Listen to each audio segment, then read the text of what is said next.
Actually, this is a very different breed of radicalized Kashmiri youth who are highly educated and they are professionals. And generally, they are trapped by the handlers across because of their own interest shown in this particular field. And the worst part is that the past history is full of such radicalized people associating in the active terrorism, although having a very illustrious educational background and professional background.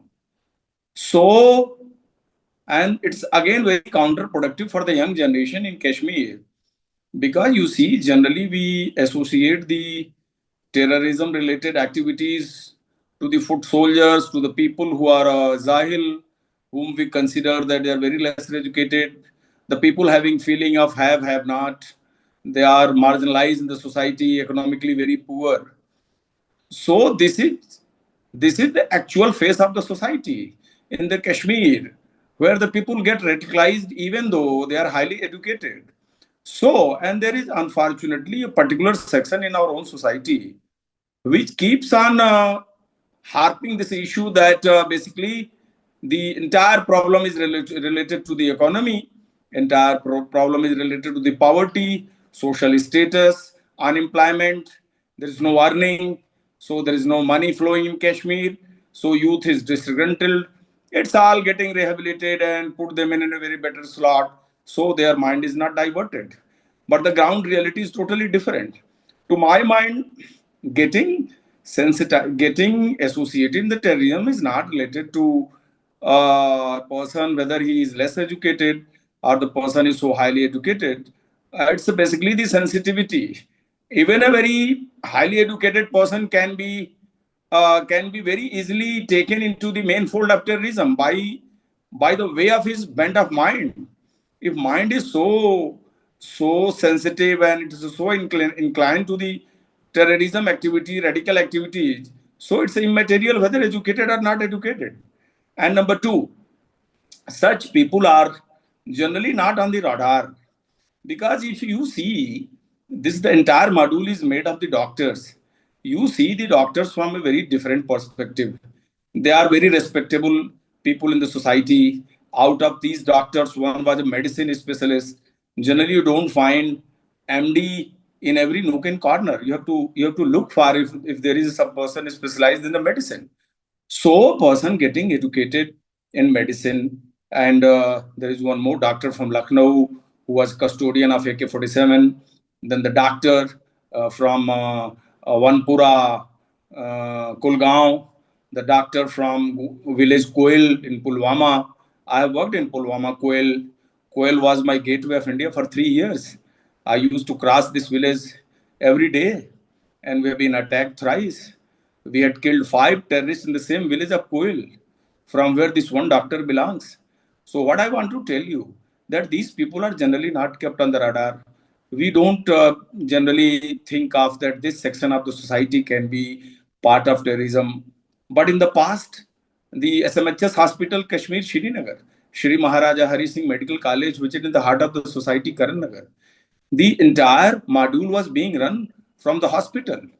A nephew of a very top surgeon was basically the head of the one of the terror organization, and the entire weapon transition was being done from the basement kitchen of the hospital where the food was being cooked for the patients.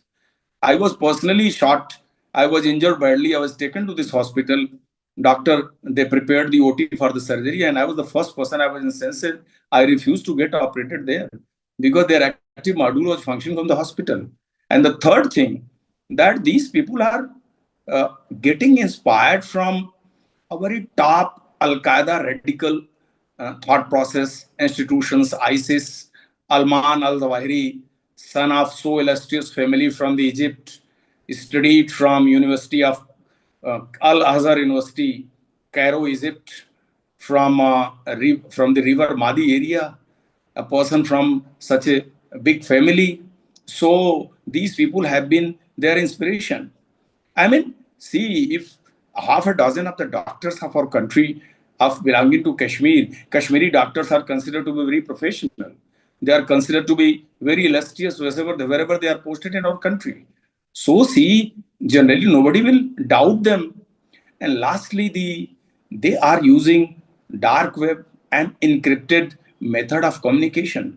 So normal policing, a person from the civil police, if he's not clued up, if there is not a institutional vertical working, especially on Jaish Mohammed and these Ansar Ghazwatul, it's very difficult for normal police to catch these people. So they are not normal OGWs. They are a very highly clued up people, keeping themselves away from the Kashmiri land, migrating right from Faridabad to Saharanpur. Even in many cases, their families are not having any clue because they are not reverting back to their homeland. They are not communicating to their sister, mothers, fathers. I mean, there is a truth. Generally, families are not very much known about these people, that what type of path they have taken in these years. They take the alibi of being a professor in the reputed medical college in Faridabad. Somebody is practicing in Saharanpur. And I tell you again and again, why Saharanpur is always on the map, always on the radar. Saharanpur area has been very favorite for anybody linked to Jaish-e-Mohammed. They draw the inspiration from your Saharanpur Deoband. Everybody is knowing that. Al Qaeda takes the philosophy from Deoband. Jaish-e-Mohammed takes the philosophy from the Deoband, and even Tehreek-e-Taliban Pakistan, they also follow the radical ideas which are being professed by certain professors in that institutions. So basically, it's a very disturbing news, and it's very disturbing to all of us that generally we keep a track of the people who are considered to be very rugged, very looks like ruffian, less educated like Azmal Kasab, and they are generally under the eyes of the police or agencies.